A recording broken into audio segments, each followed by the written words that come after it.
श्रीमान महाराजाधिराज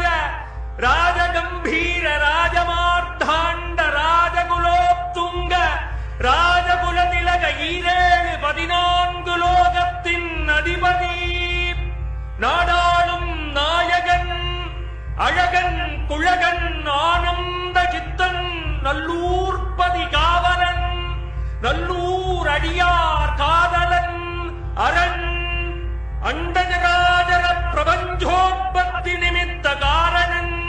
வேதத்தின் நாயகன் வேள்வியின் தாயவன்